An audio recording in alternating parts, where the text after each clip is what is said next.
এখন যে অঙ্কটা শিখবো আমরা, এটাও নবম দশম শ্রেণীর জন্য ক্রয় বিক্রয় মূল্য নির্ধারণ আর কি।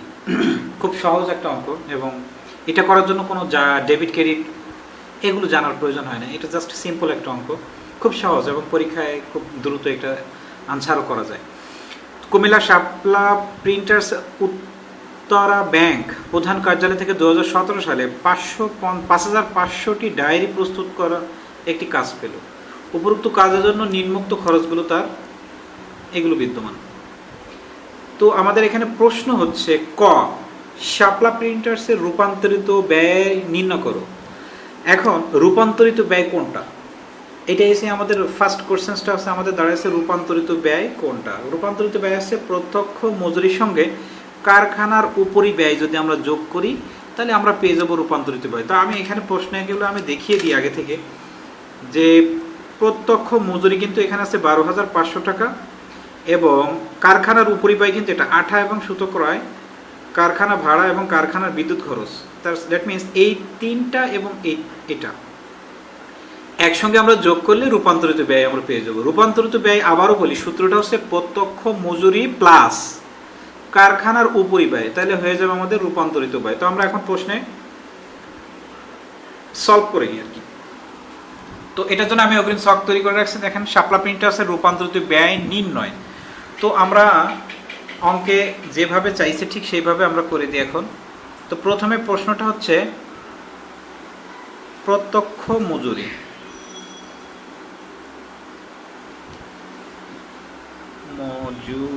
প্রত্যক্ষ মজুরি আমাদের বইতে দেওয়া আছে 12,500 টাকা। তো আমরা লিখব 12,500, এখানে লিখব যোগ কারখানার উপরি ব্যয়, কারখানার উপরি ব্যয়। আমি কারখানার উপরি ব্যয় কিন্তু আপনাদেরকে আবার দেখিয়ে দিয়েছি, তারপর আমি আর একবার দেখিয়ে দেওয়ার চেষ্টা করতেছি। আঠা ও সুতো ক্রয়, আমি লিখি আঠা ও সুতা। পরবর্তীতে আছে কারখানা ভাড়া, কারখানা ভাড়া। আরেকটা আছে আপনার কারখানার বিদ্যুৎ খরচ। তো আমি শুধু বিদ্যুৎ খরচ নামে লিখি, কারখানা উল্লেখ করতে হবে, কারখানা বিদ্যুৎ খরচ। তো প্রশ্নটা কিন্তু আমি এখান থেকে ওই যখন বইতে দেখাচ্ছিল তখন আমি একটু একটু করে লিখে ফেলছি। আমাদের আঠা ক্রয়, আঠা এবং সুতো ক্রয়, এটা হচ্ছে আমাদের 5,000 টাকা। আমি 5,000 টাকা দিয়ে দিচ্ছি। কারখানার উপরি কারখানা ভাড়া আছে আমাদের 10,000 টাকা আমি দিয়ে দিই। কারখানার বিদ্যুৎ খরচ আছে 3,500 টাকা। টোটাল দাঁড়ালো আমাদের 5, 10, 18,500 টাকা। তো রূপান্তরিত ব্যয় আমি আবার বলি প্রত্যক্ষ মজুরি কারখানার উপরি ভাড়া। তো এটা যোগ করলে আমাদের দাঁড়ায় 31,500 টাকা। তো হয়ে গেল আমার রূপান্তরিত ব্যয়। রূপান্তরিত ব্যয় করার জন্য আমি বেশি সময়ও নেইনি, বেশি সময়ও লাগার প্রয়োজন হবে না আশা করি। সেকেন্ড কোশ্চেনটা হচ্ছে আমাদের শাপলা প্রিন্টার্সের প্রতিটি ডায়েরির উৎপাদন ব্যয়। একটা ডায়েরির উৎপাদন ব্যয় কত? আমাদের টোটাল ডায়েরি সংখ্যা আছে 5,500টি। 5,500টির জন্য কত টাকা ব্যয় হবে সেটা তো মোট, একটি ডায়েরির জন্য কত টাকা ব্যয় হবে সেটার জন্য আমি বের করবো আর কি। তো আমি এটার জন্য আগে থেকে স্টকটা কেটে রাখছি। শাপলা প্রিন্টার্সের উৎপাদন ব্যয় বিবরণী 31 ডিসেম্বর 2017, বিবরণ টাকা টাকা টাকা।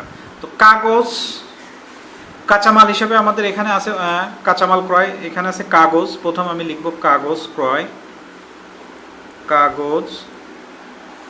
কাগজ আছে আমাদের 70,000 টাকার কাগজ ক্রয়। আমি আবার দেখিয়ে দিই, আমি অবশ্যই আরেকটা লাইন লেখার পর আমি দেখাবো। প্লাস প্রত্যক্ষ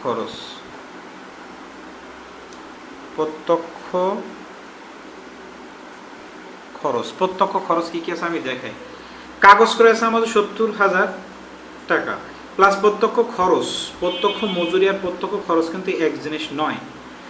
সো আমরা কিন্তু আলাদা আলাদাভাবে লিখবো আর কি। প্রত্যক্ষ খরচের ভেতরে যায় প্রত্যক্ষ মজুরি এবং ছাপা এবং কালি ক্রয়, এই দুটো হচ্ছে আমাদের প্রত্যক্ষ খরচ।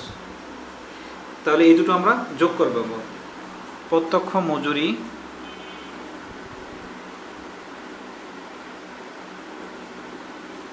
প্রত্যক্ষ মজুরি আছে আমাদের 25,000 টাকা।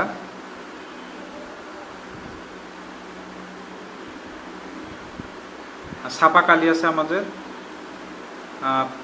হ্যাঁ সরি ভুল হচ্ছে, প্রত্যক্ষ মজুরি 12,500 টাকা এবং ছাপা কালি আছে 25,000। ছাপা ও কালি 25,000। তো এই দুটো আমাদের যোগ করলে হবে আমাদের 37,500 টাকা। তো 37,500 টাকা এবং 70,000 টাকা যদি আমরা যোগ করি তাহলে আমার দ্বারা 1,07,500 টাকা। এটা হচ্ছে আমাদের মুখ্য ব্যয়, যে প্রত্যক্ষ কাগজের সঙ্গে প্রত্যক্ষ খরচ আমরা যদি যোগ করি সেটা পাওয়া যাবে আমাদের, এটার নাম হচ্ছে মুখ্য ব্যয়। আমরা যদি মুখ্য ব্যয় কথাটা লিখি তাহলে আমাদের জন্য আরো সুন্দর হবে। এই মুখ্য ব্যয়ের সঙ্গে যদি আমরা মুখ্য ব্যয় কথাটা আমি লিখে নিই, তারপর আমি কথাটা বলি। মুখ্য ব্যয়, এই মুখ্য ব্যয়ের সঙ্গে কারখানার উপরিব্যয় যোগ করলে উৎপাদন পেয়ে যাবে। তো কারখানার, এখন আমি লিখি কারখানার উপরিব্যয়। কারখানার উপরিব্যয় কোনটা কোনটা আমি একটা একটা করে দেখিয়ে দিচ্ছি, তারপর আমরা অঙ্ক শুরু। কারখানার উপরিব্যয় হচ্ছে আঠা সুতা। কারখানার উপরিব্যয় কিন্তু আমরা একটু আগে আমরা করে আসছি। কারখানার উপরিব্যয় যদি আমরা ওখান থেকে প্রশ্ন থেকে ধরে নিয়ে আসি টাকাটা যে 18,500 টাকা, তাহলে কিন্তু আমাদের আর লাগবে না, তাহলে আমার বারবার লেখা লাগবে না। কারখানার উপরিব্যয় আমাদের আছে কত? 18,500 টাকা। কারখানার উপরিব্যয় ক হতে প্রাপ্ত, তাহলে আমার আবার বারবার লেখা লাগবে না, তাহলে আমি তো একবার করে ফেলছি। বারবার লিখলে বিভ্রান্তি তৈরি হবে, দরকার নেই আমাদের। তো আমাদের টোটাল তাহলে 1,26,000 টাকা। দেখেন মুখ্য ব্যয় আমাদের যেটা বের করলাম 1,07,500, ওর সঙ্গে শুধু কারখানার উপরিব্যয় আমরা যদি যোগ করে দিয়ে যায়, কারখানার উপরিব্যয় অলরেডি আমরা এখানে বের করে ফেলছিলাম। কারখানার উপরিব্যয় আঠা সুতা, কারখানা ভাড়া, কারখানার খরচ 18,500, এটা যোগ করে হলে 1,26,000 মোট ব্যয়।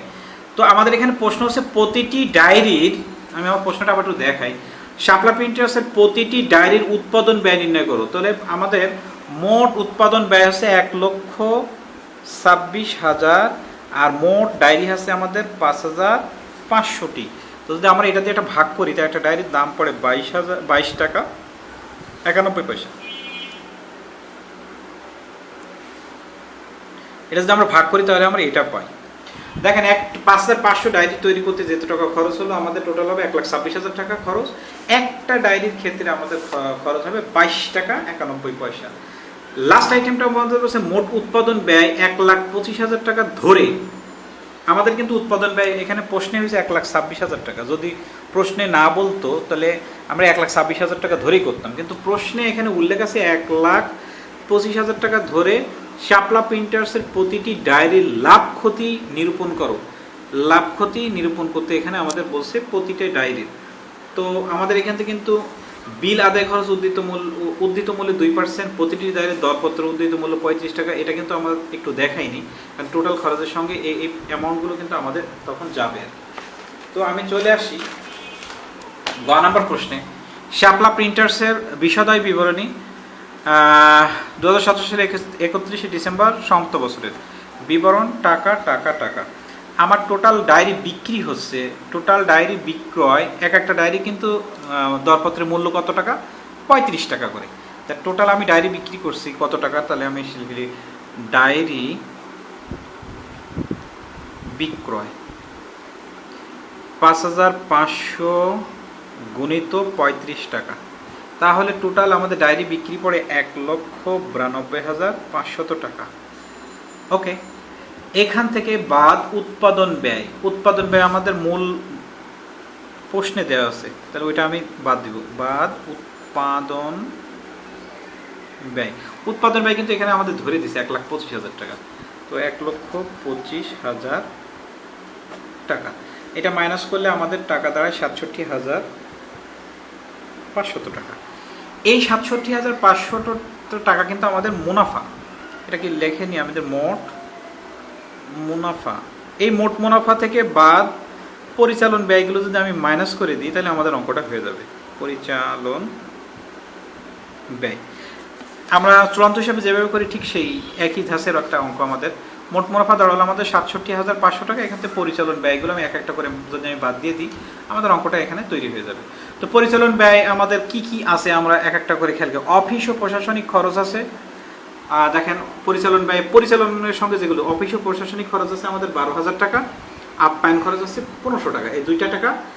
আর বিক্রয়ের উপরই ব্যয়, এই দেখেন খেয়াল করেন, বিল আদায়ের খরচ বা দরপত্রের মূল্যের ২%, বিল আদায় খরচ, এটা টোটাল ১,৯২,৫০০ টাকা, যেটা আমাদের টোটাল ব্যয় ডায়েরি বিক্রি করছি ও ২%, যেটা ওইটা আমরা দিয়ে অঙ্কটা আমরা শেষ করে দেবো। এইটা আমাদের পরিচালন ব্যয় টোটাল।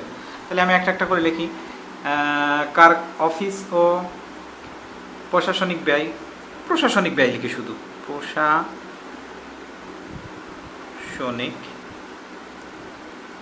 ব্যয়, প্রশাসনিক ব্যয় আমাদের কত আছে ১২,০০০ টাকা, আমি একবারে লিখে দিই। আপ্যায়ন আছে আমাদের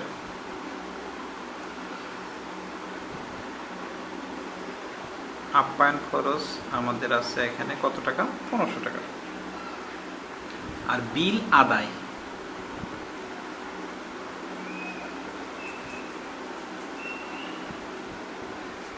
$১,৯২,৫০০ টাকা, ২%, এটা হচ্ছে বিল আদায় খরচ, আমাদের দাঁড়ায় ৩,৮৫০ টাকা, ৩,৮৫০ টাকা। তাহলে টোটাল অ্যামাউন্ট দাঁড়ায় ১৭,৩৫০ টাকা।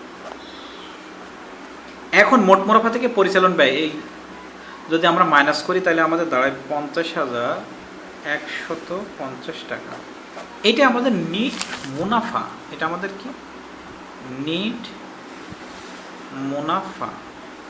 এখন প্রতিটি ডায়েরির, আমাদের প্রশ্নে বলছে প্রতিটি ডায়েরির লাভ ক্ষতির পরিমাণ নির্ণয়, প্রত্যেকটা ডায়েরির জন্য। তাহলে আমাদের নিট মুনাফা, তাহলে মোট মুনাফা ডিভাইডেড মোট ডায়েরি সংখ্যা, সরি নিট মুনাফা, এটা হবে মোট না, এটা হবে নিট।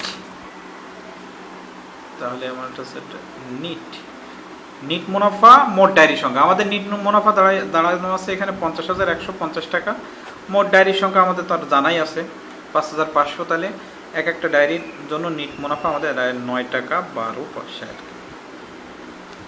ভাগ দিলে জাস্ট অঙ্কটা হয়ে যাবে আর কি। তো আমার মনে হয় না এই অঙ্কটা খুবই একটা জটিল একটা অঙ্ক, খুব সহজ এবং সাবলীল একটা অঙ্ক এই আপনার ক্রয়মূল্য বিক্রয়মূল্য নির্ধারণের ক্ষেত্রে। তো হয়ে গেল আমাদের অঙ্কটা টোটালি।